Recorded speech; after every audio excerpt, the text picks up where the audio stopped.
Hey guys, how are you all doing? Welcome to my channel. So, today we are gonna see, what if female Khuubi becomes Naruto's teacher, and Naruto got Harem, part 2. So before we start, go check out the author of this fanfic, Voider, link is in the description, also subscribe if you enjoy the video. Let's start the story. Naruto and Hinata arrived on the first day of the academy at the same time. They entered their classroom and headed towards the last row and took their seats in silence. They had decided to not hide their relationship completely because it would be too hard and one of them might slip. Instead, they would behave like friends and training partners. If Hinata is forbidden by her family to see me, we can find a way to get past it. But if they don't, there's no reason to hide too much. More students arrived, glancing around the classroom, greeting friends. Some stared for a few moments at Naruto in his dark mask and Anbu clothes, curious of their new classmate. However, most of the girls and one or two guys kept giving glances to a dark-haired boy. Du entered the classroom. "Good morning, class. I am Yamino Ruka and I will be your sensei this year. This is Taji Mizuki, my assistant. Now, let's take attendance." Haruka started calling names. Aburam Shino. He's a bug user, Naruto thought. He's a clan heir. They are the silent type. Just like you learned to be, Khuubi replied. Naruto always had a lot of energy. He was always doing pranks or doing something loud and outrageous to get attention. However, since he met Khuubi, that all changed. He still had a lot of energy, but that was all used for training or for the time he spent with Hinata and Khuubi. He also didn't need attention. After all, he had two girls that loved him. It was not the village-wide respect he used to dream for, it was the love of only two, and Naruto was happy with it. Mentally, Naruto was no longer a child. In only a short time, he acquired the experience of many years. True, the clones that were used only for training did not give him life experience, but the others did. The clones he always sent to read were helping him gain book smarts. He learned many things from books. Not only practical things, but also other things about life. He learned even more from his solid clones, the ones that worked. It was nice to be normal. To not be looked at with annoyance, disgust or hatred. From them, he learned that he had a right to exist, to be happy. And the real Naruto learned from Khuubi and Hinata how to be happy. Using the clones matured Naruto's mental age. He was now content with not being in the center of attention. At first, his solid clones changed their behavior. Submerging themselves into other personalities, they learned patience and control. These of course transferred to the true Naruto. Naruto was no longer the exploding ball of energy. He was a relatively calm and collected young man. Akimichi Chouji. Another clan heir. Capable of enlarging his body size. Baruno Sakura. A civilian, Naruto thought in dismissal. From what I remember, she's a fangirl. "Are you not too cold, Naruto?" Khuubi asked. "A few months ago, you liked her." "A few months ago, I was a moron," Naruto countered. "And it's not like I saw her more than a few times." Hyuga Hinata. Our beloved Hinata. Capable of using her eyes to see chakra. Inyazuka Kiba. Heir of the dog clan. Stronger and faster, enhanced senses. They bond with ninja dogs. Nara Shikamaru. Heir to the shadow user clan. Yamanaka Ino. Very pretty. Heir to the Yamanaka clan, who are strong in the mind arts. Capable of possessing ninja and battler for interrogation. Uchiha Sasuke. Last of the Uchiha. The Uchiha have their Sharingan eyes capable of copying techniques. The teacher took a small pause and looked at the still presence of Naruto. Uzumaki Naruto. Naruto raised his hand. "Here."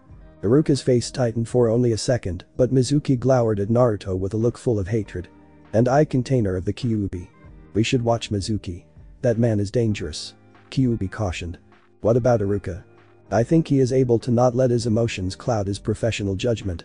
Haruka began a boring lecture and Naruto zoned out in favor of talking to Khuubi. "There are 7 clan heirs," he mentally said. "Yes. It's quite a coincidence. And all of them have some sort of special ability or bloodline Naruto side. I wish I had one too." Khuubi chuckled at the statement. "It is true that they have an advantage over most students, but so do you. Due to my presence, you are stronger, faster, you can regenerate, you have enhanced senses, you have huge chakra reserves, enhanced mental abilities, and of course, you have me. If all these were a bloodline, it would be considered one of the stronger ones. I know Naruto side. It would be nice if I could copy techniques with only a glance though. I have to train and train to learn a technique that an Uchiha can learn at a glance." "That is true, but you forget that not all techniques can be copied by the Sharingan. And your way of learning has one huge advantage. The more you practice a technique, the more efficient you are. For learning the truly powerful techniques that require massive amounts of chakra, the Sharingan has the advantage. For the smaller, however, we are much better." Because weaker techniques require smaller amounts of chakra, you can make shadow clones for training. In only a week of training, you gain the training of several years. The advantage is that you can master the technique completely. This means no need for hand seals, no waste of chakra, and speed. These things are impossible for the Sharingan to copy. So the Sharingan allows them to copy all techniques, but they still need training to master them completely. Indeed, Khuubi agreed. Since training in A or S rank techniques usually requires a lot of chakra, you will not be able to learn many of them, like an Uchiha can. However, you may be able to master a few of them and become proficient at a few of them. Your advantage lies not in learning many techniques, but in using them more efficiently. At noon, Naruto's class was on the academy's training grounds. Iruka shouted to get the students' attention. We'll have a few spars to gauge your skill. First. Naruto observed that Sakura and Ino were called first and started insulting each other. Ino pig. Forehead girl. The girls ran at each other and started slapping one another. Sasuke is mine. No, he's mine. You don't deserve him. Naruto shuddered at the display of incompetence. If Anko was in charge of their training, she'd rip their arms off and use them to slap the silliness out of them. Khuubi chuckled. Before, you were just as incompetent. I know, Naruto sighed. But at least I didn't have competent teachers willing to teach me at the academy. They did. 2 minutes later, Iruka stopped the match and called 2 more students. Well, these guys aren't much better than Sakura and Ino, Naruto said. Next, Shikamaru and Choji, Iruka said. The 2 boys faced each other, Choji eating chips and Shikamaru with an annoyed expression on his face. I give up, Shikamaru said. What? Why? Iruka asked, bewildered. You haven't even started. It's too troublesome, Shikamaru answered. Very well, Iruka sighed. The Nara clan was famous for their brilliance and for their laziness. Next, the teacher called Hinata and another girl. Hinata did not attack and only defended against the flimsy kicks and punches the girl tried to give her. After her training with Naruto and Anko, such hits were easy to defend against. Very good. Next, Shino and Sasuke. When Sasuke took a fighting stance, all the girls except Hinata shouted encouragement as if they were cheerleaders. Sasuke rushed to attack Shino. I don't see what's so special about him, Naruto said to Khuubi. Is my little Naruto-kun jealous? I can kick his ass. All those fancy moves, they're wasteful, especially against someone like Shino. Indeed. Taijutsu is not one of the Aburam clan's good points, but it appears they developed a style good at defense. Though Sasuke managed to land a few hits, they were only glancing blows. For the audience, it looked like Sasuke was winning. In reality, if the battle continued, Sasuke would tire long before Shino. That's enough, Iruka called. You did good, both of you. Only 2 students remained. Naruto and Kiba, you're next. Kiba walked cockily in front of Naruto. So, you're new in our class. I heard you failed the exam. Heh, paired against the dope of the class. This is going to be easy. Naruto smiled slightly under his mask. I am going to enjoy this. So, why are you wearing that mask and clothes? Kiba asked. I admit that it makes you look cool, but fancy clothes won't let you win in a fight against me. Begin, Iruka shouted. Kiba rushed towards Naruto and tried to give him a right-hand punch. Naruto's right hand flashed forward, grabbed Kiba's wrist, diverting the hit and jerked backwards, unbalancing Kiba's body. The boy started to fall forwards and Naruto drove his knee in his gut and stepped backwards. Kiba fell to his knees, gasping. Iruka looked impressed. Very good, Naruto, Iruka said. That's all for today. Tomorrow, we'll have a weapons throwing test. Naruto nodded and headed towards a smiling Hinata, ignoring the stares and whispers of the other children. What was that about? Naruto asked Hinata a few minutes later when they were alone. Shino, Kiba and Sasuke are considered the strongest fighters in our class. They were surprised that he was defeated so easily, Hinata explained. I see. What about you? Aren't you among the strongest? Among the girls, Sakura and Ino have the highest scores. What? Even before we started training you were stronger than those 2. Thank you, Naruto-kun. I did not like to fight, so I'm not considered that strong. Did not like to fight or do not like to fight? Naruto said with a grin. Well, at first Hinata hated their spars, now Hinata got used to them and she actually began to enjoy them, though she still hated to harm him. Hinata smiled warmly. If I can bring myself to harm you during our spars, I can certainly do the same to others. When Naruto arrived home, lunch was already prepared by a clone. Even if Naruto went to the academy, that did not mean he stopped his usual daily program. Anko was away on a mission, so Naruto continued his training, mostly finishing mastering the techniques Anko gave him. Next morning in the classroom, Hinata arrived before Naruto. She went into the back of the class and sat down in the same place she did the day before. A few minutes later, Ino entered the class. She put her school supplies on her desk and headed towards Hinata. "Good morning, Hinata-san." Hinata nodded politely. "Good morning, Ino-san." Ino sat next to Hinata on the seat where Naruto sat the day before. "So, you know Naruto?" Hinata nodded slightly. "I met him a few weeks ago. I train with him on occasion," Hinata lied smoothly, not wanting to make the blonde girl suspicious of Hinata's true relationship with Naruto. He beat Kiba with only one hit. Not even Sasuke managed to beat Kiba so fast. I heard he didn't pass the academy exam. If he didn't pass, how come he's so strong? Naruto-kun used to have horrible chakra control. That's the main reason he failed, Hinata explained carefully, not wanting to enter into details that would bring to bear more questions. The blonde girl nodded. "So he has better control now?" Hinata smiled slightly. "Yes.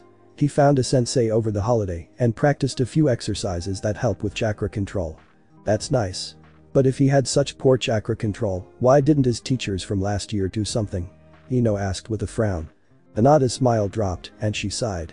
"Naruto and the teachers are not on good terms." Naruto did not ask and the teachers said nothing. "Oh. So why is he wearing that mask? Does he have some horrible scars?" Ino asked with relish. "I don't know," Hinata shrugged, annoyed by the question. Ino blinked once and peered at Hinata with curiosity. "Say, Hinata-san.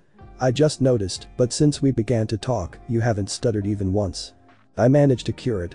"Congratulations." "Thank you, Ino-san." The door to the classroom opened and Sasuke entered. Ino saw her crush and stood up. "Well, bye, Hinata-san. I have to go and say hello to Sasuke-kun."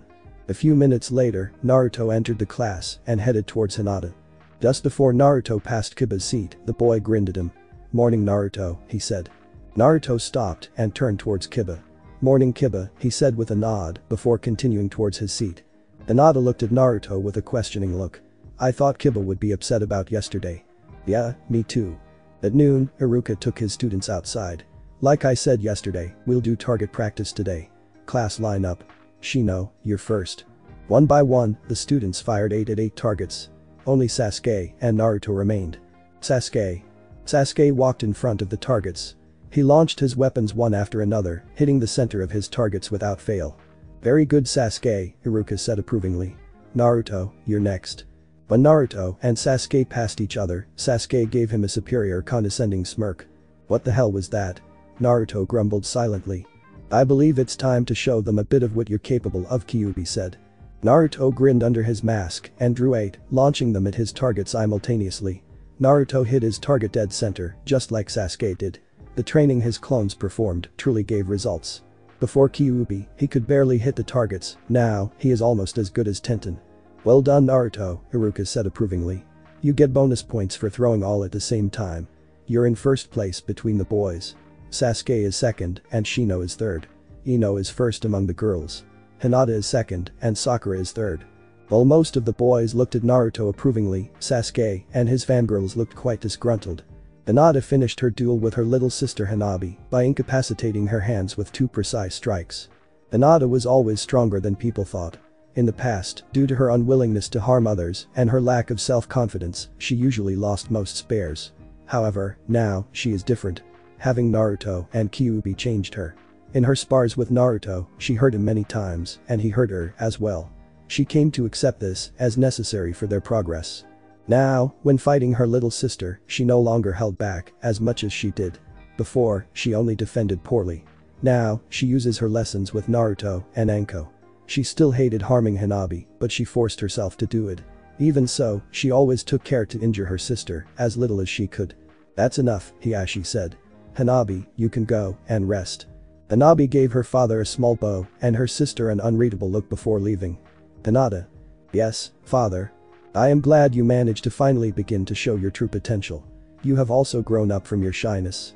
Hiashi fell silent for a few long moments. "Your academy teachers also say you progressed from your last year." "Thank you, father," Hinata said politely. Before she met Naruto, she would have been overjoyed to receive her father's praise. She somehow felt a little glad, but also empty. It was a strange feeling. "I understand you even made a friend, Uzumaki Naruto." "Yes, father. I met him before the academy started. He's been helping me with my gentle fist. He's able to recuperate from my hits very fast." Because of that, I asked him to spar with me on occasion. I see, Hiashi said. He looked at Hinata with a peculiar expression for a few seconds and gave Hinata a scroll. This is a secret technique of the main branch. 8 divination signs, 64 palms of the hand. If you manage to learn it, I will give you another one. That is all, he said in dismissal. Next morning, Hinata dressed, took her scroll, and headed towards Naruto's home. As it was not a school day, Naruto would be home. Strangely, there was no clone training. Hinata entered the house and headed towards the bedroom. Naruto-kun. Khuubi-chan. Naruto was asleep, but Khuubi was awake. Good morning, Hinata-chan, she said. Good morning, Khuubi-chan. Is Naruto feeling alright? Hinata asked worriedly. Usually, he's awake by now. He's fine, don't worry, Khuubi grinned. He's just tired. I barely managed to wake him long enough to send his solid clones to work before he fell asleep again. Oh, did you train him to exhaustion again? Hinata asked. Well, he didn't train, but I certainly exhausted him, Khuubi said with a lecherous grin. Oh, Hinata said, blushing. He won't be waking up too soon. Khuubi patted the bed invitingly. Hop in. Anko entered Naruto's house and headed towards the kitchen. I'm back, brat Naruto. Anko looked around, not seeing anyone. She shrugged, thinking with relish that her student decided to laze around the day she came back from her mission. After I'm through with you, we'll see if you ever decide to skip on your training. She headed towards the bedroom, opened the door, and her previous thoughts were forgotten at the sight in front of her. She opened her mouth to say something, but stopped, shrugged, and watched with interest as the scene in front of her unfolded. Hinata finally shuddered in release, and Khuubi raised her head from the girl's legs. Did you enjoy it? The demon asked without looking back. Hell yeah. Anko answered, grinning. Now, wake the brat. I'm hungry. Naruto woke up and sent 2 clones to prepare breakfast. He then kissed Khuubi and then flushed Hinata. I see you had a good morning. Hinata smiled and rested her head on Naruto's chest. A minute later she sighed. I had another spar with Hanabi. I see. What did your father say? He was pleased by my progress. He cares more about the bloody clan than he cares about his daughters, she said sadly. Khuubi's hand snaked around Hinata and she tenderly kissed the girl's shoulder. Maybe he cares about you in his own way. As the leader of a powerful clan, he needs a powerful heir. Perhaps he is afraid that if you were to lead the clan and lacked power, you would not only be unable to protect the clan, but yourself. Maybe, Hinata sighed. He gave me a scroll with a secret clan technique 8 divination signs, 64 palms of the hand. Sounds interesting. Using the gentle fist style, I can force chakra through my hands into an opponent's body through 126 strikes. I have to strike 2 times, then 4, 8, 16, 32, and finally 64. This damage forcibly closes him, stopping his chakra flow. This then limits the opponent's ability to use techniques, Hinata explained. Sounds hard. Hinata nodded. I don't think I have enough speed to fully use the technique. You will. You just need more training. Naruto sighed. Let's go, breakfast is ready, he said when one of the clones he sent to prepare the food dispersed to inform him.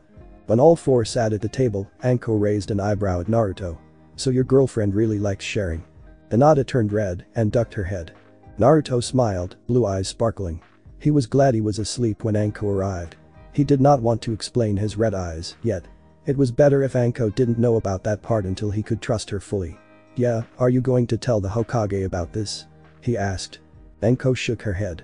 Nah, the old pervert might die on us if I did. Anko sighed unhappily at Khuubi. You're lucky. If only Kurenai-chan was as open as Hinata about things like this, she said with a sigh. After they finished eating, they went outside. So, why the hell are your clones not training? Anko asked. I already finished mastering what you told me, so I took a short break. I already mastered the Shuriken Shadow Clone technique. My exploding clone technique is mastered, as well. And I trained in your fighting style until I could learn no more from them.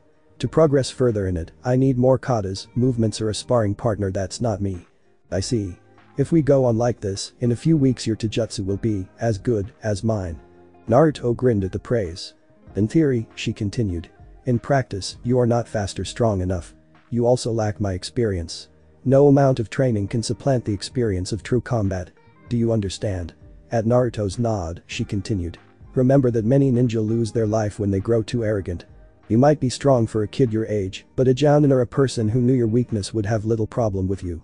Remember that you can barely hit me when we're fighting. Got it, brat.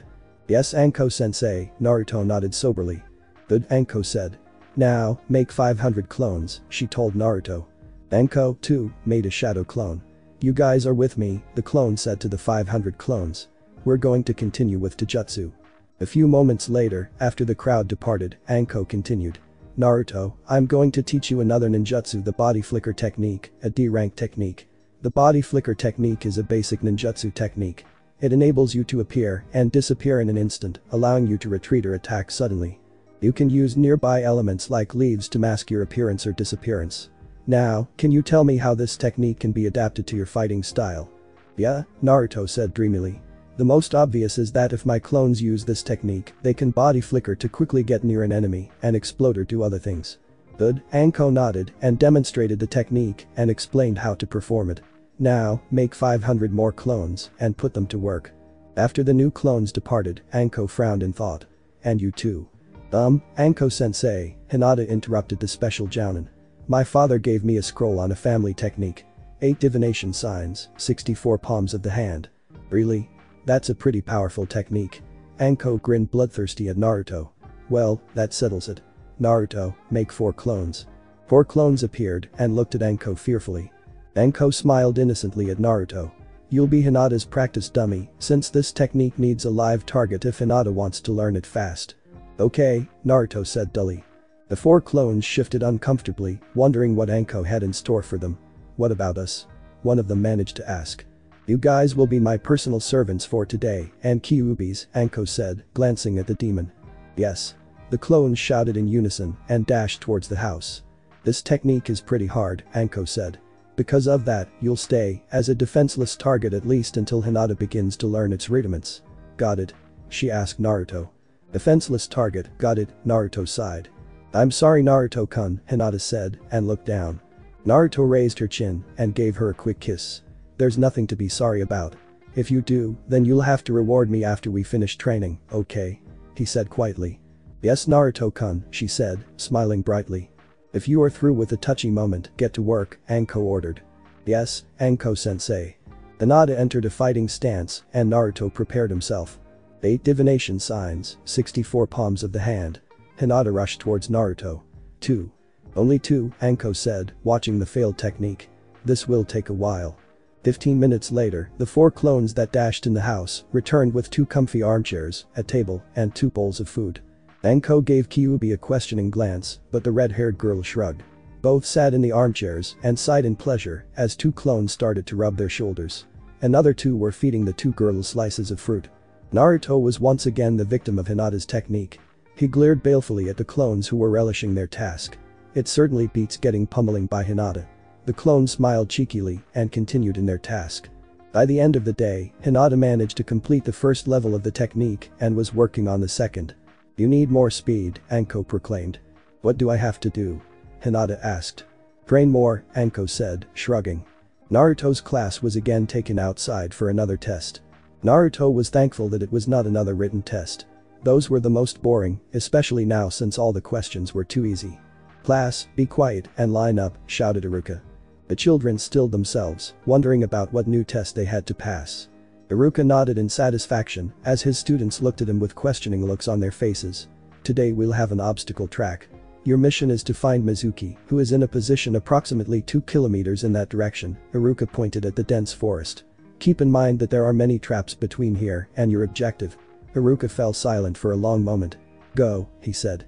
Some of the students rushed immediately into the forest on a straight path to their destination. Among them were Naruto, Sasuke, Kiba, Shino, and Hinata. Others took a slightly different direction, hoping that their roundabout path would have fewer traps. Only Shikamaru remained. Iruka frowned at his laziest student. Shikamaru, I said go. Yes sensei, the lazy boy sighed and walked slowly into the tree line. This is so troublesome, he mumbled. As soon as Naruto entered the forest, he made a hand sign to create 10 clones and sent them ahead. Hinata, her Byakugan active, rushed to Naruto and fell in behind him. Thanks to Hinata's eyes and Naruto's clones, they were the first to find Mizuki. The professor raised an eyebrow as one clone found him into a clearing and dispelled itself. Soon after that, Naruto and Hinata arrived. Hinata was breathing heavily, but Naruto was unperturbed with the effort. Sensei, Naruto nodded politely, are we the first to find you? Mizuki stared at the boy for a few seconds and then nodded. Yes Uzumaki, you are the first, he said neutrally, writing something on a notebook. Naruto nodded, headed to a tree stump, and sat down on it. Hinata sat next to him, still breathing heavily. A minute later, Sasuke landed in the clearing, a superior smirk on his face. He clenched his teeth and glowered when he saw Naruto and Hinata sitting on the tree stump. He looked like he was about to say something to them, but Kiba and Akamaru ran into the clearing. Sasuke calmed down and rested his back on a tree, feigning unconcern. Shino was next. A few more students arrived. Iruka appeared in the clearing and headed toward Mizuki. Surprisingly, Shikamaru arrived behind Ino and Sakura. The two girls headed toward Sasuke and congratulated him on his victory. Sasuke's face darkened and he turned them out. A few minutes later, all of the students arrived. Iruka looked at his students. "You did very well. Now, for the rankings. Naruto and Hinata were the first to arrive." The fangirls were stunned. The second to arrive was Sasuke and the third was Kiba. Iruka made a small pause before continuing, but he was stopped by a shout of outrage. "Why are Naruto and Hinata first? Why isn't Sasuke first?" Sakura glowered at the pair who watched the proceedings. Hinata wore the bland, superior Hyuga face. A few months ago, Hinata would have stammered an apology under the pink-haired girl's stare. Thanks to Naruto, the girl couldn't care less of her opinion. Naruto and Khuubi were her universe, and she would not let herself be intimidated by someone who scorned Naruto's abilities for which he trained till exhaustion. Naruto, on the other hand, just rolled his eyes under his mask. "I can't believe I used to like her," he thought to himself. "Does she think Sasuke is some sort of god?" "Yeah," said another fangirl. "Sasuke is the best. They must have cheated." "Sensei, I saw Naruto create some sort of clones," and another girl piped out. "I think they were solid." Sakura's eyes hardened and she pointed an accusing finger at Hinata. "Yeah, and Hinata used her eyes to see the traps. And unlike Sasuke, who completed his mission by himself, they teamed up. It's not fair. They cheated." Virtually all girls nodded in condemnation of Naruto. The boys, however, were sick and tired of fangirls. Naruto was happy Khuubi managed to get rid of his temper, mostly, that is. He still had problems, but something like this only amused him now. "Iruka-sensei never said that we are forbidden from working together," he said calmly. He also said nothing about forbidding the use of ninjutsu or bloodline limits. The girls began to grumble. "Quiet," Iruka shouted. Naruto looked interested in the man. Had this happened a year before, Naruto had no doubt his former teachers would have agreed with Sakura. While Naruto could feel the hidden loathing coming from Mizuki, both he and Iruka had a cool, yet professional attitude towards Naruto. Naruto had no idea why they were fair with him. He had the suspicion that the Hokage had something to do with it. Naruto could only hope they would continue. "I am very disappointed in you girls," Iruka finally said. What Naruto said was very true. "In fact, we, Leaf Nin, pride ourselves on our teamwork. It is in fact the cornerstone on which our village is built. As Naruto said, I said nothing about not using your clan techniques, if you have any. If you graduate and become shinobi and kunoichi, you will have to trust your teammates with your life, and you must use any advantage to complete your mission, be they bloodline limits, clan techniques or even simple tricks. That is all, class dismissed." At Iruka's words, the students began to leave until only Sasuke, Naruto, Hinata, Sakura, Ino, and the two teachers were left. Sasuke walked towards Naruto from the spot he was resting on. "Fight me." "Huh?" Naruto asked. "Fight me," Sasuke repeated. Naruto didn't know much about the boy in front of him. One thing was clear though. Sasuke was not the most stable person around. He seemed concerned only with having strength. It probably had something to do with revenge for his defunct clan. Beside these, Sasuke was also as arrogant as the entire Hyuga clan put together. Naruto stared at the boy, wondering about the best way to get rid of the self-centered brat. He could not stomach losing a fight with the boy, but if he won, Sasuke probably would keep coming until Naruto lost. "No," Naruto answered. He could at least postpone the confrontation. "Fight me." "I said no." Sasuke narrowed his eyes and launched himself at Naruto. Naruto prepared himself to block the attack, but before the two boys met, Hinata struck Sasuke twice, disabling his arms. The boy was so shocked by the sudden attack that he didn't even try to dodge the following gentle fist strikes from Hinata, and he fell down, unable to move. The Uchiha looked at Hinata with an incredulous expression, unable to comprehend that the shy Hyuga girl incapacitated him. Sasuke-kun, Sakura, and Ino shouted in concern, rushing to his side. Suddenly, Iruka was there to check Sasuke. The man's lips twitched slightly as he did so. Sasuke glanced between Iruka, Hinata, and Naruto with an incredulous expression on his face. "Don't worry, Sasuke," Iruka said. "You will recover in a few hours. You know, you didn't have to attack Naruto now to test your skills against him. The next time we have Taijutsu spars, I was planning to have you two fight. I guess I should take you to the hospital to check you even if you will recover by yourself. Better safe than sorry. Iruka grabbed Sasuke and they disappeared in a swirl of leaves. Mizuki too walked away. Sakura gave Naruto and Hinata a dirty look before rushing in the direction of the hospital. Only Ino, Naruto, and Hinata remained in the clearing. "You hurt Sasuke-kun," Ino said softly. Both Naruto and Hinata cocked their heads, as if to ask, "So what?" The blonde girl made a strange hand seal. "You'll pay for hurting Sasuke-kun. Mind-body change technique." Naruto smirked under his mask as Ino's mind tried to suppress his own. Unfortunately for Ino, she could not defeat the alert and prepared the minds of both Naruto and Khuubi, and Ino was ejected back into her body. Naruto watched the collapsed Ino. "Had you done a surprise attack without alerting me, you might have succeeded. Your technique only works on weak, untrained, and unprepared minds," Naruto said before grabbing Hinata and disappearing in a swirl of leaves. Ino narrowed her eyes at the swirl of leaves left by Naruto's departure. "We'll see about that," she whispered. While in previous years Naruto understood nothing from the teacher's lessons, now he found them too easy. Unlike most children, Naruto was always alone until he met Khuubi. He had no one except the Hokage, the ramen stand owner, and his daughter to answer his questions. However, when he saw the latter two, he was too preoccupied with ramen to ask them anything. The only one who answered some of his questions was the Hokage. Unfortunately, he rarely talked more than once a month with the old man. He managed to find answers to a few of his questions, but that was too little. Naruto, like any other child, needed many things explained. If at least the children his age talked to him, his mind would have grown, but all of the children were told to keep away from him. If Naruto would have been allowed to have regular contact with other people, he would have learned a few things, but he was shunned, so he learned almost nothing. Since Naruto had no source of education, his mind was stunted. Concepts normal for a child his age were completely alien to him. At school, his teachers ignored him. Years passed, and Naruto got used to not knowing things.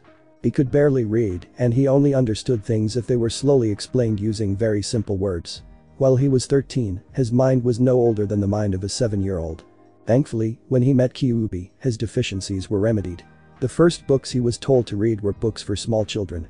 Suddenly, new ideas and concepts were revealed. Naruto continued reading. When he found a word he did not understand, he checked the dictionary. After his basic reading skills were remedied, he continued reading. He even read the dictionary. Thanks to the enhanced mental abilities he received from Khuubi and her ability to properly sort the huge amount of information, he rarely needed to read something more than once.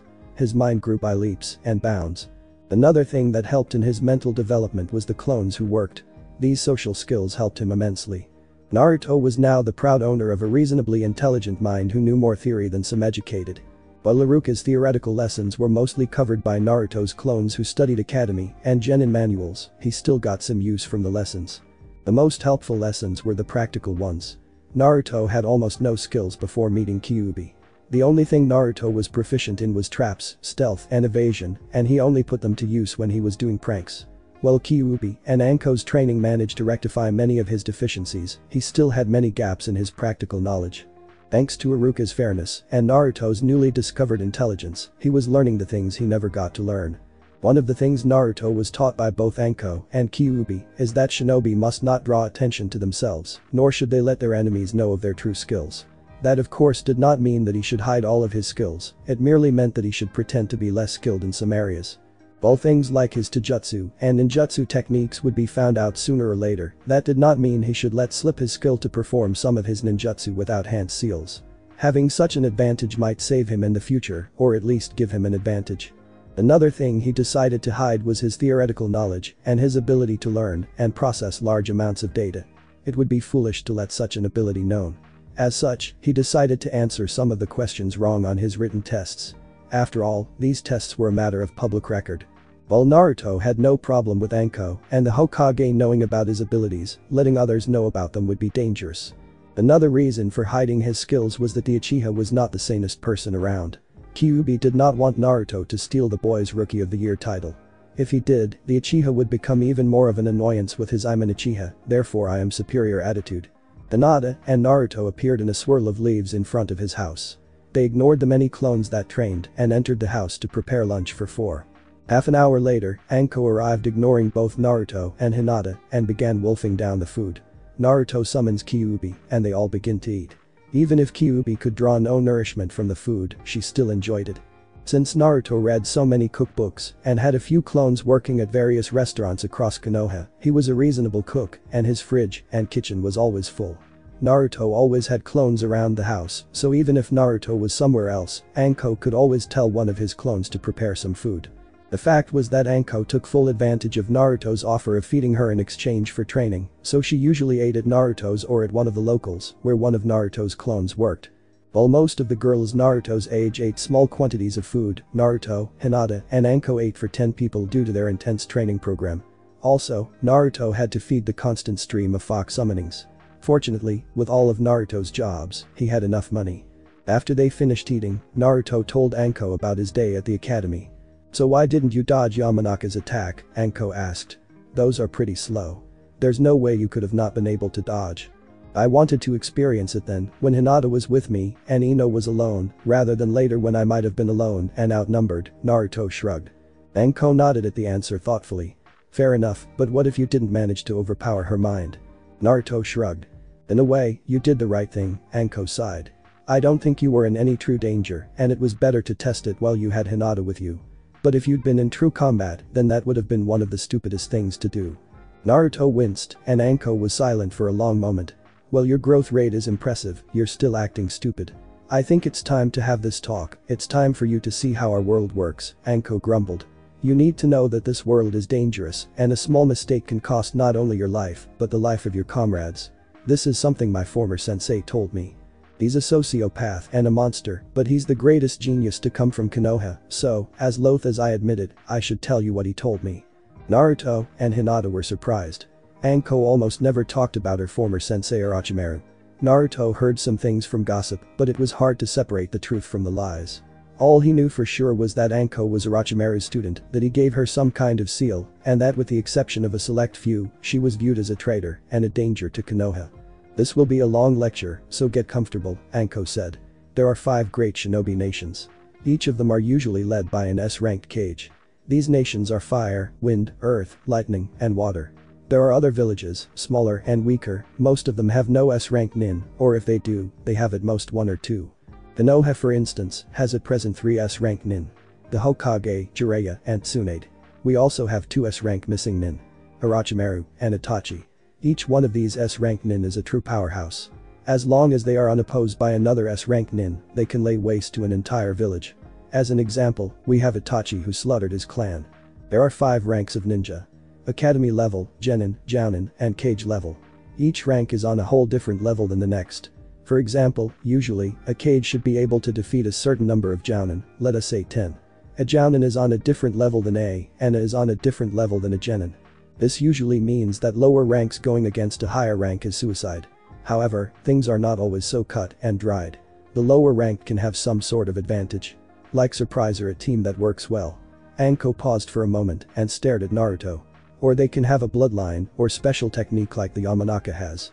Even a Genin can kill a Jounin in cases like this, especially if the higher ranked is overconfident in his abilities.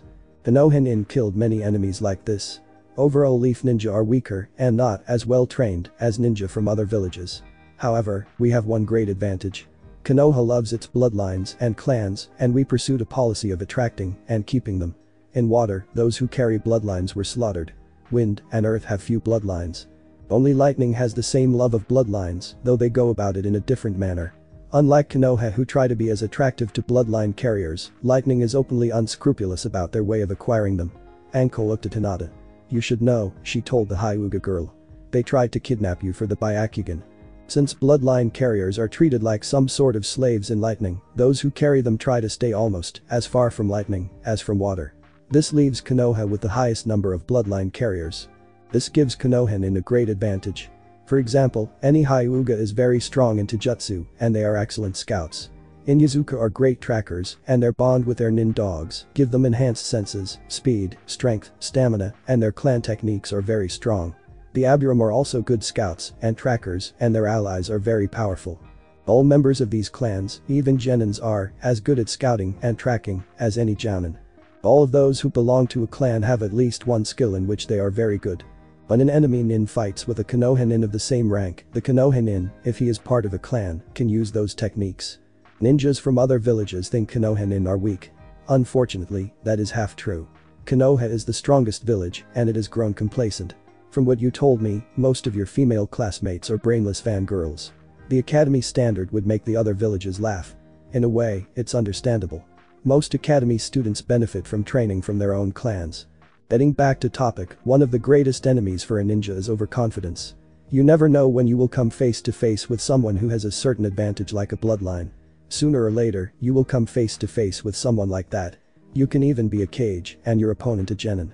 If you are not careful and your opponent has a bloodline that melts your brain when he touches you or when he looks funnily at you, then you will die. There is also the fact that while your opponent may have a lower rank than you or appear weaker, looks can be deceiving. If we take Naruto as an example, you can give most a run for their money and you're not even a genin. Also there are many things that matter in a fight. The ranks of genin or jounin are only approximations of strength. There are many different skills that a ninja can have.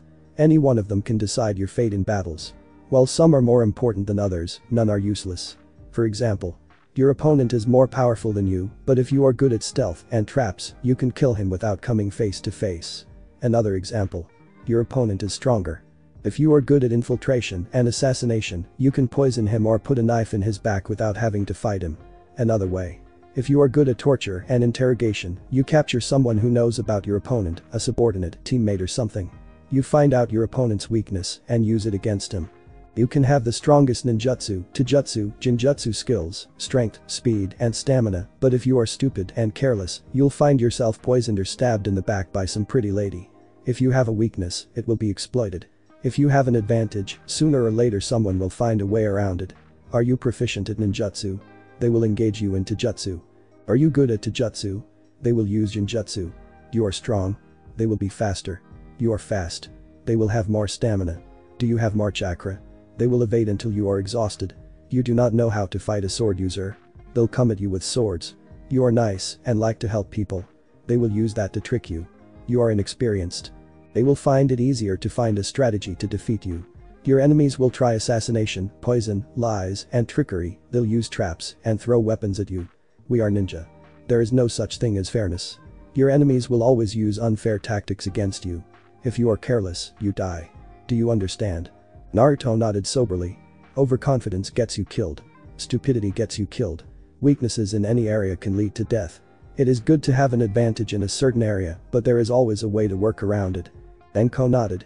In time all ninja learn that there is more to being a ninja than flashy techniques, and we all learn from our mistakes. One more thing that you must keep in mind is that even the strongest Kage or a Biju can be defeated by a jounin through the use of suicide techniques. The most important ninja skills a ninja can have are hand seals, ninjutsu, taijutsu, jinjutsu, intelligence, force, speed, stamina, and chakra, Anko said. If I were to rank you, let's see. For hand seals, Naruto is high genin and Hinata is low genin. Ninjutsu, Naruto is high genin and Hinata is low genin. Taijutsu, Naruto is mid genin and Hinata is high genin. Ninjutsu, Naruto is academy level and Hinata is low genin. Intelligence, Naruto is level and Hinata is high genin. Force, Naruto is high genin and Hinata is academy level. Speed, both of you are at genin level. Stamina and chakra, Naruto is high jounin approaching low Kage and Hinata is high academy level. While all these are very important, there are other skills. Some are more important and others less. However, any skill can give you an advantage in battle. Some of these skills are chakra control, elemental manipulation, med skills, kinjutsu, ranged weapons, assassination, torture and interrogation, scouting, tracking, stealth, traps, infiltration, survival skills, knowledge, sealing experience, reputation. Both Naruto and Hinata raised an eyebrow at the last skill, but said nothing. For Hinata, your chakra control is at level, med skills are at high genin, ranged weapons at genin level, scouting at jounin level, tracking at level, stealth, traps, and knowledge at genin level, sealing low genin, experience at low genin.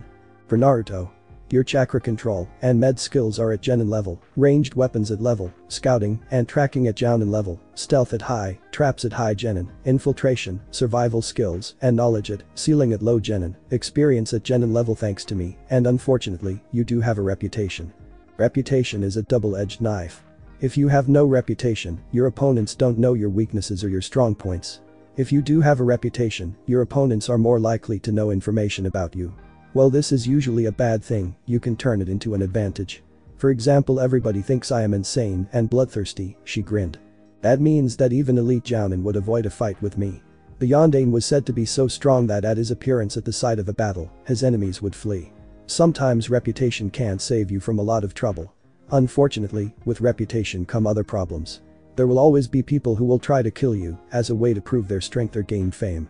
Naruto and Hinata nodded solemnly. Anko fell silent for a moment and then she continued. There is a reason I am training you to the way I am. To continue our lesson, the same way a Jounin is a whole level above an A rank technique is a whole level above a B rank technique. Usually the chakra expended for an A rank technique is about 10 times higher than the chakra expended for a B rank technique.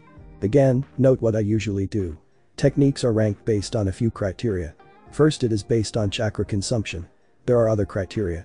Chakra control, learning difficulty, destructive force, the number of people who are familiar with the technique, the number of people that can learn the technique. Some techniques result in the death or harm to the one who performed the technique, so their rank gets much higher. It is because of this that Naruto's clones can practice E-rank techniques the whole day. As it is now, your clones can master an E-rank technique in a few days. A D-rank technique will be mastered in a matter of weeks, a C-rank technique will be mastered in months, and it will take years to master a B-rank technique. The exception seems to be the shadow clone, summoning techniques, and techniques derived from them. You appear to master them faster than I thought. It is probably because of Khuubi, I think. Again, this is an approximation. You can master them faster if your chakra control and capacity grows and improves. It will also help if you have an elemental affinity. For example, if you have a fire affinity, you will be able to learn fire techniques faster. Another factor is experience, knowledge, and intelligence. Anyway, that's about all for today. Now screaming to training, Anko finished. The Naruto clones who worked as hunters arrived home after a hard day's work. One of the ways they helped, beside the steady income, was that every day the clones would bring back some of the game they hunted. As the foxes that acted as sentries and guards over Naruto's home usually ate things like meat in its raw form or cooked, there was a constant need for fresh meat. Since buying large quantities of meat from the village was a bit expensive, even if the one who was doing the buying did not look like Naruto, the hunters brought home fresh meat from their hunts. Fortunately, the summoned foxes were not very large, so they didn't eat too much. As a matter of fact, summoned foxes were small compared to other summons. While the 3 legendary summons of Konoha, the slugs, snakes, and toads were very powerful and were primarily used for battle, the foxes were used more for scouting, guarding, tracking, and transport.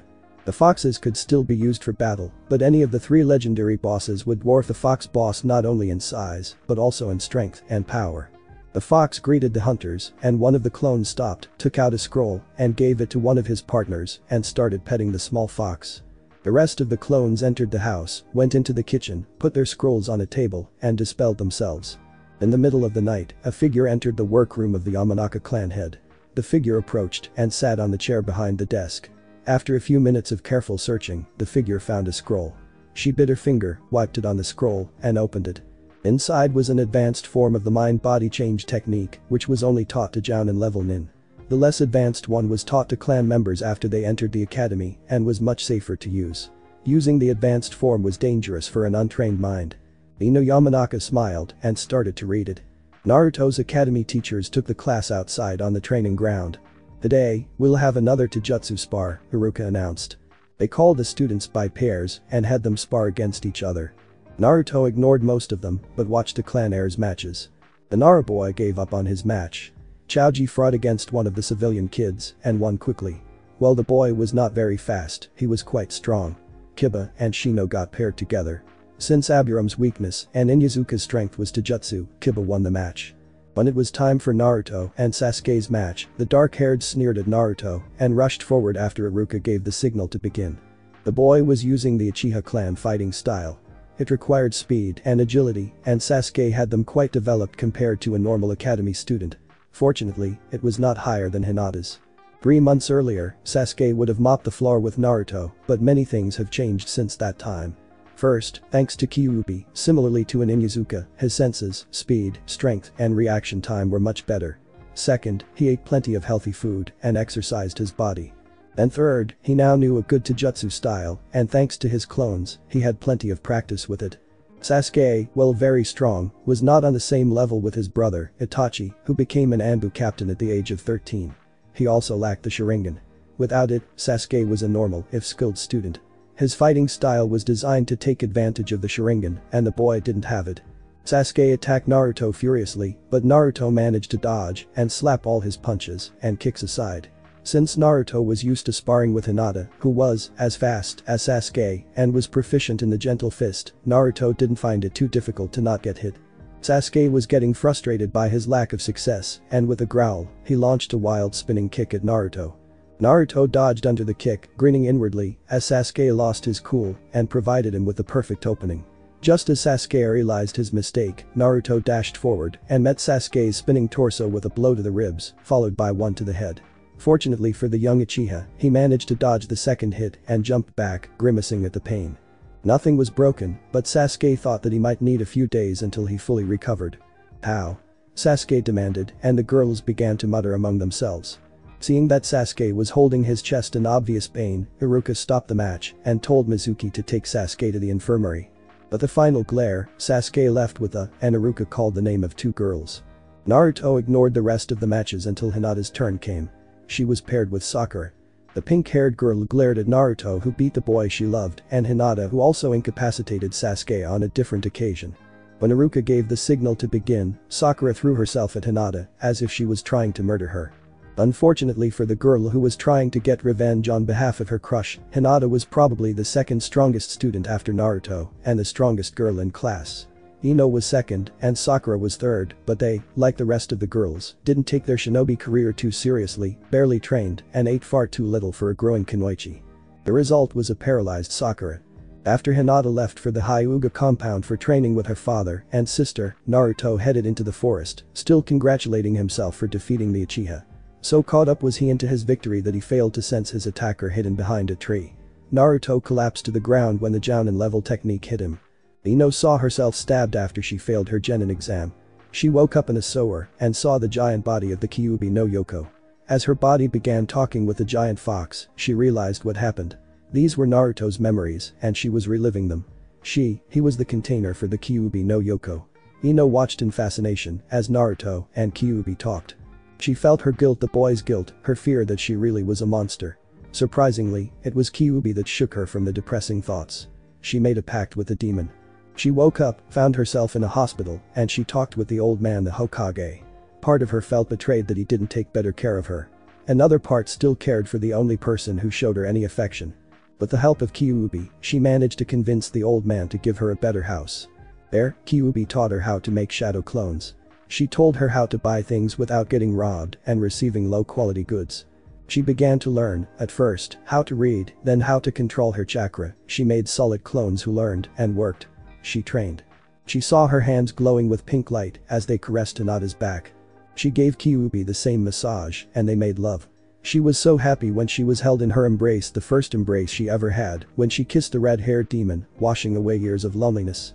Even if she was not human, she loved her. And then, Hinata. She was someone who was like her, hated and despised by her own clan.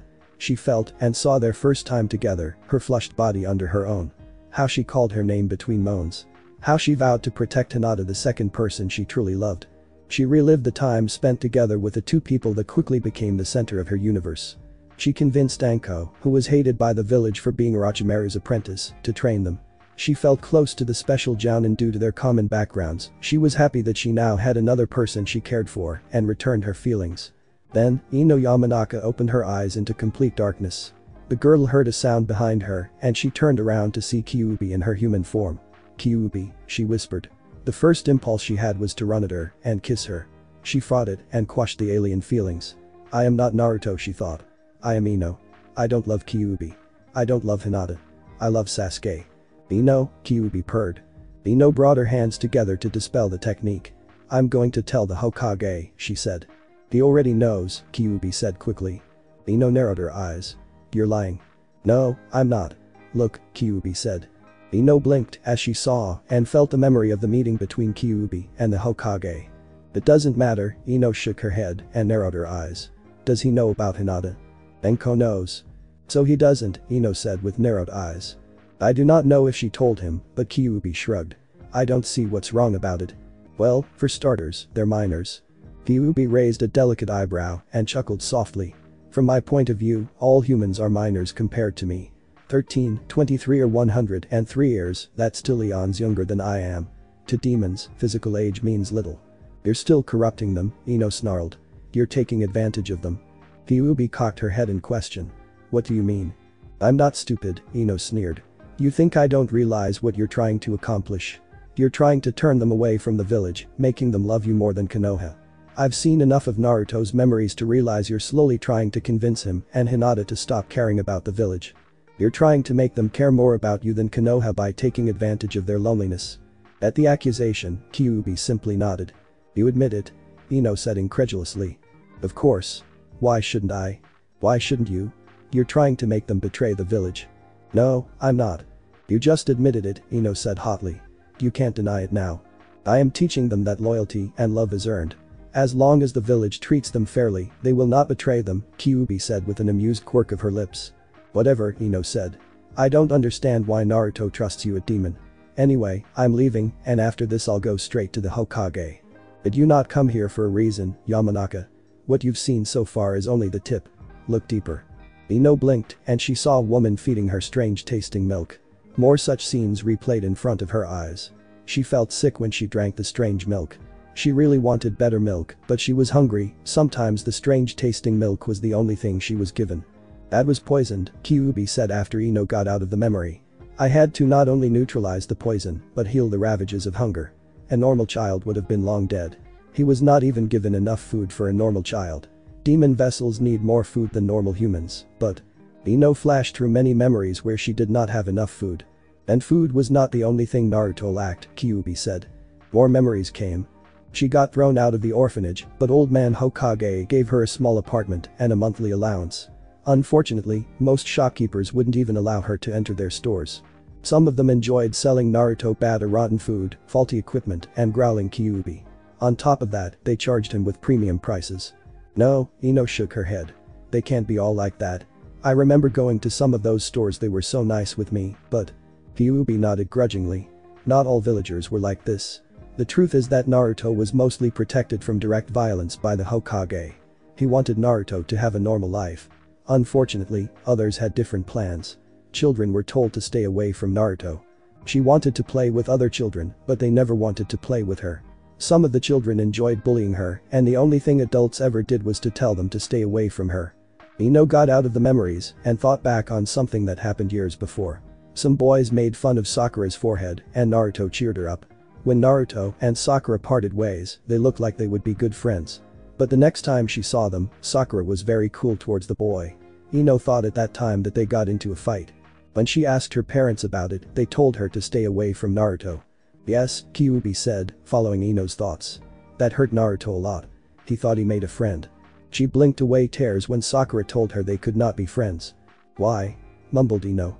That's not fair. Khuubi shook her head. I can't really blame the villagers too much for this particular thing. After all, they could not truly know if Naruto was dangerous or not. As long as they had even a suspicion, they were entitled to tell their children to not interact with Naruto. A shinobi is dangerous, and a child shinobi even more so. A child with a demon imprisoned could be deadly. Besides this, Naruto is not liked by the village. They would not want that dislike to splash on their children if they associated with the village pariah. Their first priority is their children, not Naruto. In their eyes, Naruto is just a stranger to them, and they have no duty towards him. Ino nodded, and Khuubi continued. Most adults simply ignored him, pretending he didn't exist, and only a minority actually tried to harm him. From those who tried to truly harm him, one way or another, they are split in 3 categories. Ino saw cold stare after cold stare, sneers, and disgust. She was thrown out of stores, yelled at, ignored, and punished by his teachers, given medical help grudgingly or sometimes outright ignored by the healers. Khuubi stopped the flood of memories. First, there are those who stay within or stretch the boundaries of the laws. Here, we have the shopkeepers who refuse to sell things to him or sell him low-quality goods at high prices. Then, there are the healers who gave him medical help only grudgingly or not at all. Then we have the academy teachers who did their best to sabotage Naruto's education. Even those who care nothing, good or ill, for Naruto have trouble with him. After all, he is my prisoner, and they cannot forget that. Even if they know, intellectually, that Naruto is not the Khuubi, they can never get over the fact that behind those pretty eyes, the one who almost flattened their home is shackled. Ino found herself kicked by drunks in a dark alley. She ducked a punch from an enraged store owner. Then, the Khuubi continued, there are the villagers that lose their tempers or get drunk and step over the line.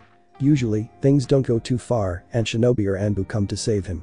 As Naruto grew up, he learned to avoid these painful meetings. Khuubi fell silent for a moment before continuing. And then, there are the professional and amateur assassination attempts and those who employ them. Ino shivered in shock through the 4 professional assassination attempts from her last one to her first one before she was kicked out of the orphanage. The first 2 times, the demon said, Naruto didn't even realize someone tried to kill him and he quickly forgot about them. After all, they didn't even leave a scar and they healed overnight. There might have been more attempts on his life, but if there were, the Hokage took care of them. Khuubi shook her head at the stunned girl. Why so shocked? After all, this is a shinobi village. It is their job to kill.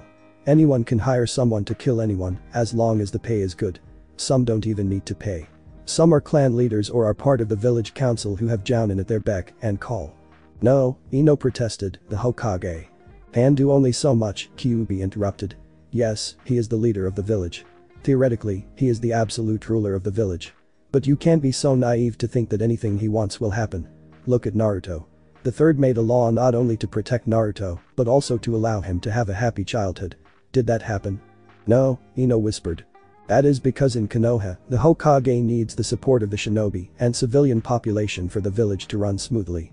In other villages, the Kage could have enforced his edicts better, since there, the Kage is truly the absolute leader of the village. But even there, he would have had to not step too much on his subordinates' toes. After all, there are many small ways in which they can make his life harder. This happened in Konoha. The third gave a law, and the villagers chose to respect the letter of the law, but not the spirit. Most of the villagers, however, Khuubi continued, simply don't care about Naruto. They are cooler towards him because of me or because others hate him, and they don't want to be known as demon lovers and have that hate spread on them. There are only a few people who showed any amount of care towards Naruto. That's me, Hinata, and Anko. Ino blinked as a multitude of memories replayed in her mind. Then there's the Hokage, a ramen stand owner, and his daughter. By this time, Ino was looking confused. I have to leave. Do more things before you leave, Yamanaka Ino.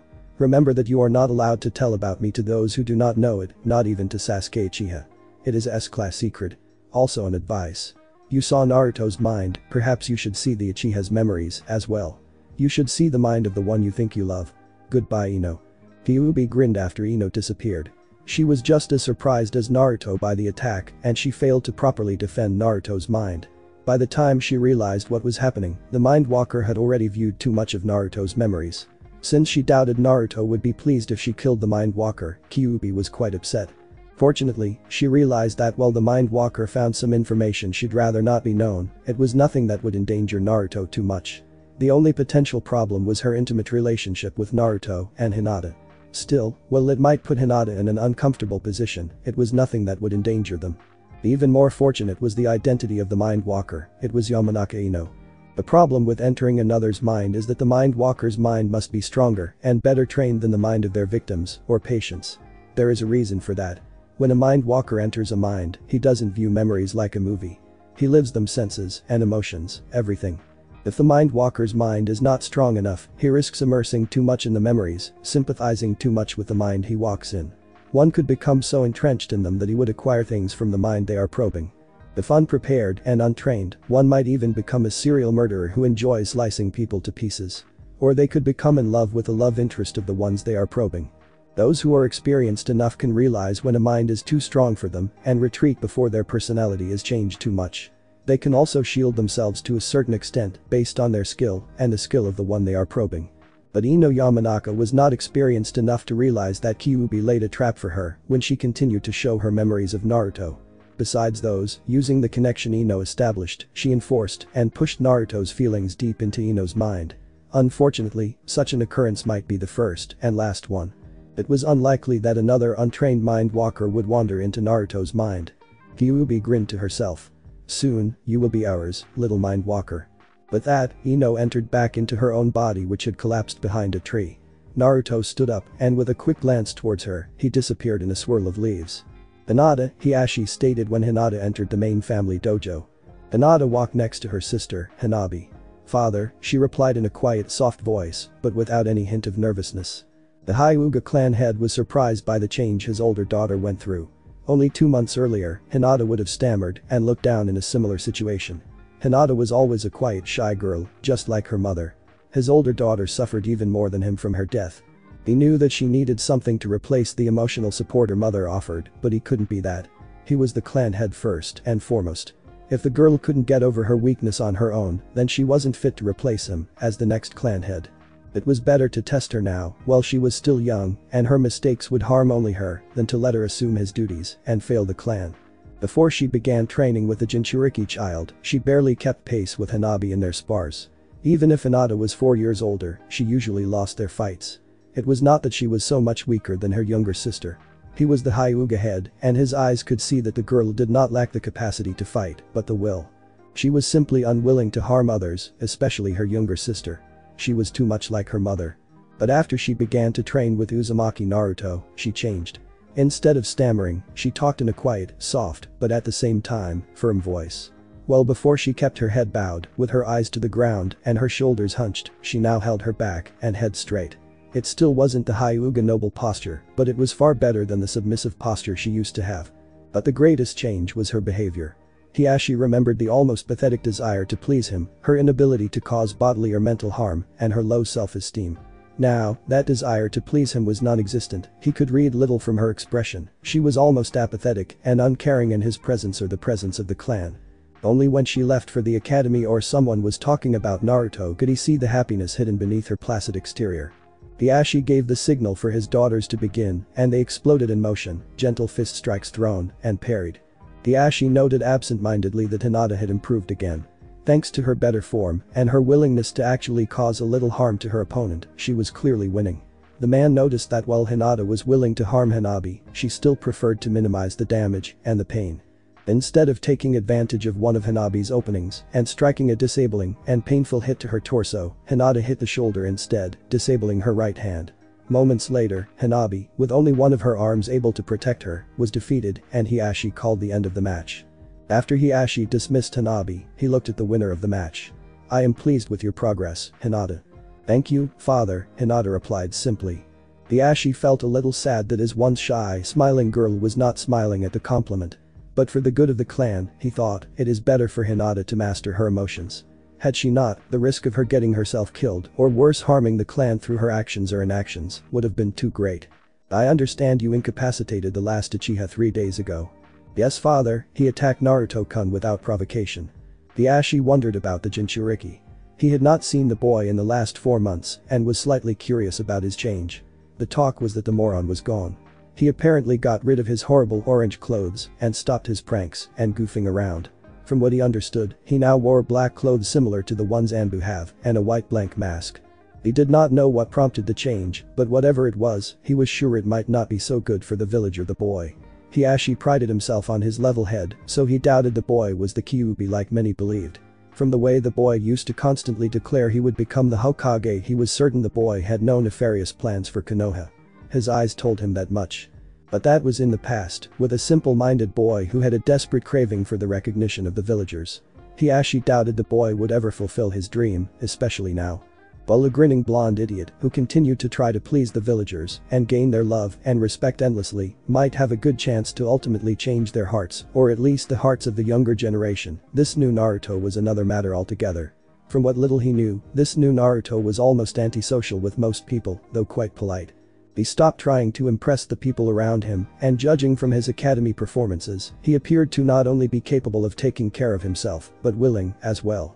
The man knew that Naruto had a hard life, and he never tried to retaliate at the village for his treatment, but if the boy was now unwilling to accept such treatment, it could lead to problems. For a moment, he thought about ordering Hinata to stop her interactions with the boy, but quickly discarded the idea. Hinata continued to improve, and that meant the clan would be stronger for it. Also, the boy was a Jinchuriki. He could prove a powerful tool for the Hyuga. It was best to wait and think carefully before making any decision. Until then, he would allow Hinata to train with the boy. After his meeting with Ino, Naruto appeared at his home in a swirl of leaves and took a seat under a tree. "Khuubi?" he asked. Khuubi popped into existence, sat down next to him, and leaned her head on Naruto's shoulder. "Yes. What is it?" "About Ino," he began. "Oh. I'm sorry. She took me by surprise when most of my attention was elsewhere." Naruto shook his head. I know, it's fine, but I wasn't thinking about that. I wondered why you showed her so much. She is infatuated with the Uchiha boy, Khuubi answered. Had I released her with only the few glimpses she saw, it would have been more than likely that she would tell him, or someone else, of what she saw. Naruto frowned at the answer. I don't understand what keeps her from doing the same thing now. It is because of what I showed her. She saw, sensed, and felt all those memories. She now knows and feels what you went through in your life to some extent. Your feelings for Hinata, for me, were felt by her. To some minor extent, a part of your affection, feelings, emotions were transmitted to her. You mean Ino loves you and Hinata? Naruto gasped. I would not go that far, Khuubi said, a little pleased, but in a way, yes, you could put it that way.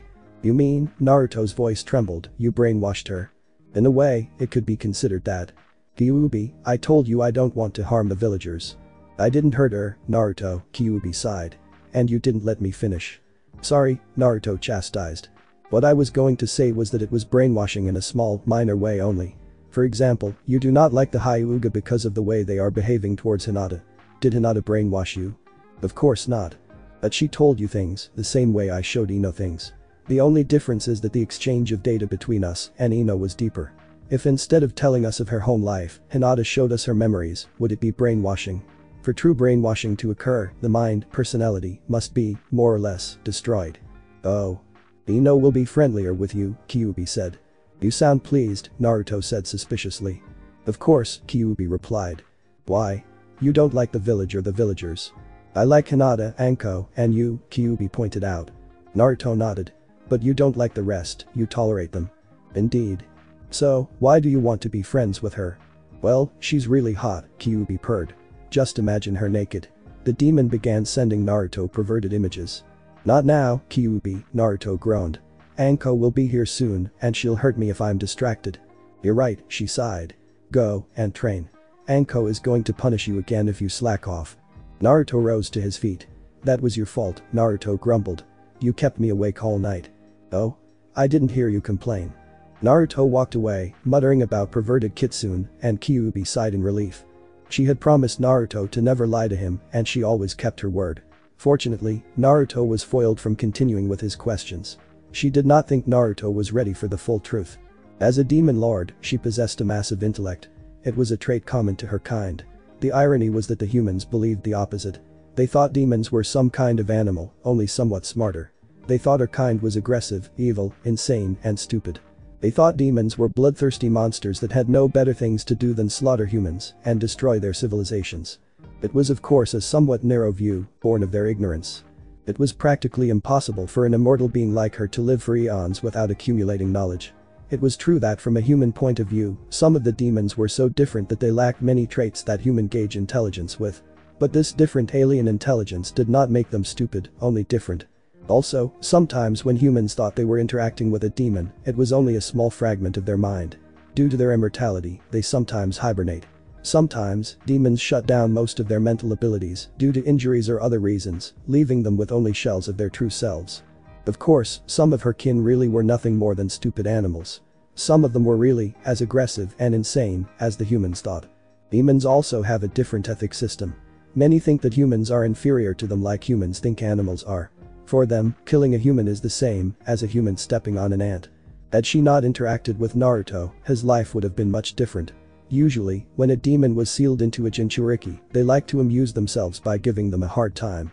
The one tail likes to drive his hosts insane, while others, like the two tails, have more of a symbiotic relation with their hosts. Most were in between, depending on the demon, host, and the reason they were sealed. Had she not interacted with Naruto, as she initially planned, the difference would have been great. Based on Naruto's prior personality, it would not have been pleasant, from her point of view, at least. The boy's former destiny made her feel slightly disgusted. She suspected that some of Naruto's traits were subtly influenced by the Hokage. The boy's dream was to become the Hokage, gain the acknowledgement of the villagers, and protect them with his life. That last part really disturbed her. She would never risk herself for some unknown people. Unlike her, the old man had encouraged these desires. In truth, she could not blame the man. In his own way, he wanted to protect Naruto. As long as he was loyal to the village and strived to prove himself to them, he would be relatively safe from the village. If Naruto were to become less than loyal to Konoha and step over the line, betraying Konoha or becoming a missing nin, the Hokage would have no choice but to order Naruto's death. Had she not interfered, Naruto would have continued in his blissful ignorance. Lacking proper training and sufficient maturity, he would have blindly jumped into fights until one of them cost him his life. His personality was such that in time he might have become accepted by the village and even became Hokage. The chance was small, but it was still there. The old Naruto was like a puppy, a small pitiful animal, craving love and acceptance, a dog that would return no matter how many times you kicked him. In time, even the most hardened people would take pity on such a dog. Of course, there were some that would joyfully rip the dog to pieces. Such a Naruto would have gained a certain measure of acceptance. The present Naruto or the future Naruto she was molding would have a much harder chance of getting accepted. This new Naruto was like a huge ferocious dog. Huge ferocious dogs aren't kicked, they are too dangerous. You can't kick them like a puppy. You stay away from them, fearing their bite, or you kill them. Khuubi would not have set Naruto on this new path. However, that changed when she began to understand the Yondame's seal. Normally, the seals placed on a Jinchuriki were different. They were only imprisoned. Unfortunately, the Yondame, idiot savant that he was, managed to do something different. Instead of making Naruto a prison for her, he managed to tie them together. This means that if Naruto dies, she too dies. Fortunately for her, there is no way to permanently kill her. It would be unpleasant, to say the least, but in the end, she would return eventually. The problem was that Naruto would return with her. He would not have such a huge influence on her power as he now had, but it would still be there. At first, when she made contact with Naruto, it was only out of self-interest. She thought it prudent to have some sort of mutual understanding with her jailer. But then, she realized that this curse might turn into a blessing. She found that the boy was a good companion if she ignored his more annoying habits. She educated the boy, stamped out the annoying habits, and found herself beginning to like him. She was now quite happy with her new situation. It certainly was more enjoyable than sleeping. Khuubi had plans for the future, plans that the present Naruto would not really want. And these plans did not include Naruto becoming Hokage. She saw no reason for Naruto to protect Konoha. After all, the vast majority of Konoha citizens were strangers that never helped and were usually hostile to Naruto. There was no reason for Naruto to protect them. If he continued to desire to become the Hokage, she would of course support him. But in the meantime, she would plan for other options that included giving Naruto something else than Konoha to love, something like girls. In truth, when Khuubi tells Hinata that Naruto would need other mates, it was a slight exaggeration. The main reason she said that was for Naruto to gain other people, ones that would be loyal, to love. Since there is no greater bond than the love between mates, Khuubi decided on building a harem for Naruto. The fun she would have with them was a bonus, but the main reason was more pragmatic. Even before Khuubi made contact with Naruto, she knew most of what he knew. After that, Khuubi gained even more access to Naruto's senses that were significantly boosted by their contract. She had always known that the young Hyuga was in love or infatuated with Naruto. Only an oblivious idiot like the old Naruto could have missed the signs. Even before Hinata spied on Naruto's training, she had decided that the girl would be good for Naruto. The girl had a confidence problem, and she appeared to be disliked by her clan. It was exactly what she needed. Someone who, after being shown affection, would be far more loyal to the object of her affection than to her village or clan. In a way, Hinata was similar to Naruto, an injured soul, looking for someone to belong to. She decided she, along with Naruto, would be that someone. She had also set her sights on another Anko. She too was an injured soul. While Khuubi approached Anko to train Naruto, it was not the only reason. She could have found another sensei. She was certain she could have guilted the Hokage into providing a sensei for them if she chewed him out for Naruto's total lack of education. After all, the old Naruto was not even able to read at the level of a first-year academy student. Since his old academy instructors went out of their way to ignore Naruto, he had almost no ninja skills. And since he was Konoha's pariah, he also lacked any social skills. Khuubi was certain she could have made the old man guilty enough to help her with Naruto's training. However, she preferred her present situation. Anko was far better than anything she could have hoped to get from the Hokage. Anko was Khuubi's second target. The special Jounin was not only skilled and experienced, but she was like Naruto and Hinata, hungry for somewhere and someone to belong. Khuubi was certain that the present Hinata would choose Naruto over her clan and village. She was not certain about Anko, but she was confident that in time, after Kunoichi's relation with Naruto evolved, or even before that, she too would choose Naruto over Konoha. And Naruto would choose the girls over the village. Khuubi had no intention of allowing Naruto to sacrifice himself for a village that despised him. Even if the village loved him, as the Yondaime reborn, she would still feel the same. Konoha was a ninja village. As long as Naruto remained loyal, he would have to fight for it.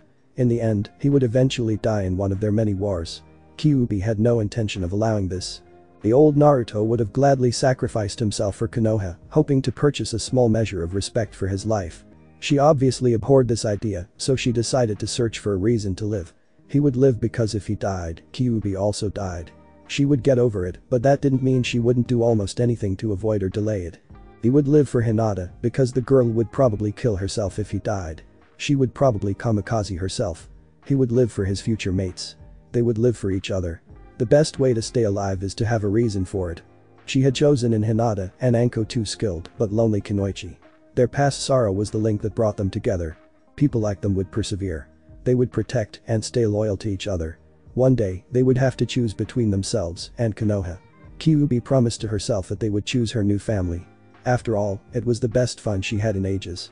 Ino was both a blessing and a complication for her plans. On the one hand, Ino, unlike Hinata and Anko, had a relatively happy life and had no reason to dislike Konoha. If she became a part of their group, the blonde Yamanaka would find it harder to choose Naruto over Konoha, which would, in turn, make it harder for the others. On the other hand, Ino was a mind walker. Having such a useful skill in their group would prove useful. Besides, Ino was really hot. If Naruto learned of her thoughts, he would be displeased. After all, she promised to help him no matter what, and Naruto still wanted to become the Hokage, though not with as much fervor as before. His newfound mental maturity along with Khuubi and Hinata's affection shattered many of the reasons he had for becoming Hokage. After all, when he first decided to become the Hokage, it was only so he would be accepted and gain the respect of the villagers. In his naive, child mind, he saw that the old man was respected and loved, so Naruto thought that if he took the old man's place, he would be respected and loved like the village leader. Fortunately, Naruto was now aware that even if he became the Hokage, that would not mean he would be respected. Even more fortunate was that Naruto now had true love and affection. The respect of the Hokage paled in comparison to the love he received from Hinata and Khuubi and Anko's friendship. Even so, Naruto still dreamed of becoming the Hokage, and Khuubi's plans might unsettle him. He might even see it as a betrayal. Khuubi saw it differently. If Naruto wanted to remain in a village that cared nothing for him, she would support him. In the meantime, she would prepare for the eventual time when Naruto would have to make the hard choice. Khuubi had no compulsion to manipulate some things that would make Naruto choose the better option. The troubled Ino walked towards the academy. It was a week after she entered Naruto's mind and she was still confused. Until then, she only loved Sasuke, but as she walked to her home, she could only think about Hinata, Khuubi, and Naruto. She had never cared too much about them one way or another, even Khuubi was more of a myth than anything else, and the sudden, new feelings confused her. And now, she somehow cared more for Hinata than Sasuke. She began to wonder if something happened during her mind technique, so she read more about the technique. She discovered the problem. It was a technique taught only to Jounin whose mind was strong enough. It was because she did not have the mental strength and experience that some of Naruto's memories and emotions were transferred to her. The blonde shuddered at what could have happened. When she learned about the technique, she had ignored the warnings. She now understood what could have happened. Ino considered herself fortunate that, as tragic as Naruto's life was, Naruto himself was not a bad guy. He was actually kind of nice. Ino considered herself lucky that the only things she got from the blonde boy were some unpleasant memories and the love he had for Hinata and Khuubi. It could have turned out much worse. There was a reason the technique was only taught to Jounin. While mind-walking in a relatively sane mind is not too dangerous, performing the technique on a less than sane mind was not wise. It was because of the risk of such a mind. You could find yourself in the mind of someone insane who not only enjoyed killing people and lived for it, but even worse things. Once, a Yamanaka was forced to enter such an insane mind over and over again to retrieve information. In time, his mind broke. He was found doing the same things the insane nin did. It was because of this that she should have been more careful. She was not fully trained and she spent far too much time in Naruto's mind. Had she ended her technique instead of allowing Khuubi to show her so many memories, it wouldn't have been a problem. Unfortunately, her curiosity got the best of her. This was driving her crazy. She barely slept because she missed the comforting arms of Khuubi. She wanted to speak with someone about it, but who? She did not want to break the third's law, but even more, she did not want to harm Naruto by speaking of what she found out while talking with Khuubi. Damn, Ino groaned. After she reached her classroom, she saw that Sakura was sitting next to Sasuke. Usually, they would race for the privilege of sitting next to the dark prince of their dreams, but somehow, in the past week Ino didn't feel like it. Sakura smirked at Ino, so the blonde girl took a seat next to Shikamaru. Ino glanced at her former best friend who was trying to ask Sasuke out for a date. She wished Sakura was still her friend so they could talk, but Sakura had declared herself her rival for Sasuke's affection and broke their friendship. At that time, Ino was hurt by her friend's choice since she wouldn't have broken her friendship over a boy even if it was Sasuke. Sasuke, Ino sighed. He's so cool with his tragic past, but Naruto too had a tragic past and he was nothing like Sasuke. Sasuke was cold with everyone, Naruto was the same, except he cared for and loved Khuubi and Hinata. Ino sighed again. I'm so confused, she thought. When Naruto and Hinata entered the classroom, Ino quashed the impulse to hug and kiss Hinata. She wanted to go to Naruto and hug him. But she loved Sasuke, didn't she? So she ignored her feelings. Somehow, her love for Sasuke was dampened by the feelings she had for Naruto, Khuubi, and Hinata. I wish I didn't use that technique on Naruto. If I didn't, I wouldn't be in this mess. I would only love Sasuke. I'm so confused. Ino's eyes grew wide as she suddenly remembered Khuubi's advice. To see what was in Sasuke's mind. She wanted to know how and what Sasuke really was. After walking in Naruto's mind, she felt she knew him as well as she knew herself. Naruto glanced at Ino who was staring at Sasuke. I guess Ino is still the same, he thought. She's still obsessed with the Uchiha. Khuubi watched from inside Naruto, using his senses. Her tail swished in anticipation and she chuckled. Yes girl, she thought. Look in the Uchiha's mind. See how the one you are infatuated with is really like. Ino concealed herself in Sasuke's training ground behind some bushes. Should I really do this? Ino asked herself. One corner of her mind knew it was not wise to use the technique again. Another corner told her to do it. It wasn't like Sasuke would influence her in any way she didn't want. She now knew to not stay inside a mind for too long, especially if she felt too much emotion. And it was Sasuke. She really wanted to know what he felt. An exhausted Sasuke was hitting a training log. With some luck, he'll think he collapsed from exhaustion. But the hand sign, Ino's mind entered the Uchiha boy's mind. Both of them collapsed to the ground.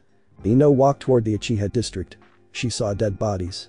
Ino learned some tricks after she used the technique on Naruto. The mind walker concentrated and the memory faded away.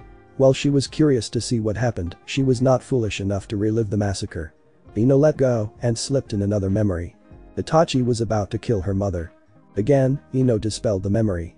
Ino was suspended on a cross. Itachi had a sword in his hand. Itachi was about to. If you want to kill me, despise me, hate me, and live in an unsightly whereon, and cling to life, and then someday, when you have the same eyes as I do, come before me. Ino grew frustrated after each try. Every time, she saw something from the Uchiha massacre. It was as if this was the only thing Sasuke was thinking about. She decided to try another thing. She concentrated on the academy, her class, and classmates. She entered the class. Weaklings all of them. Sasuke-kun. Two of his fangirls shouted. It was Ino and Sakura. Useless, both of them, and all girls in her class, not fit to bear Uchiha children. Annoying. She ignores them. Her eyes fall on Naruto. Next time I will defeat you. Itachi, I will kill you. Ino's body opened her eyes. She immediately fled. She didn't stop running until she got home, where she locked herself in her room. That can't be, she mumbled. Was that the boy she loved? Was that her Sasuke-kun? Someone obsessed with the death of his clan and killing Itachi.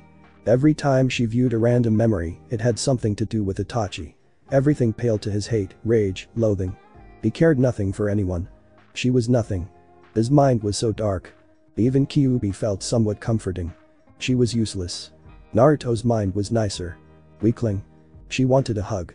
Hinata. Khuubi. Naruto cared. He loved them. He was nice, warm. Ino shivered. Sasuke was cold and clammy. Naruto would do anything for Hinata. Sasuke cared only for power. She never wanted to feel that. Empty. Cold. Hate. Rage. What would have happened if she stayed in Sasuke's mind for too long? Would she have turned into that? To hate someone like that? Ino crawled into her bed. She hugged herself and fell asleep shivering. Her body relaxed. She smiled. Khuubi Ino sighed. Thanks for watching my video and make sure to check out the author of this fanfic, link is in the description, see you next time, till then sayonara.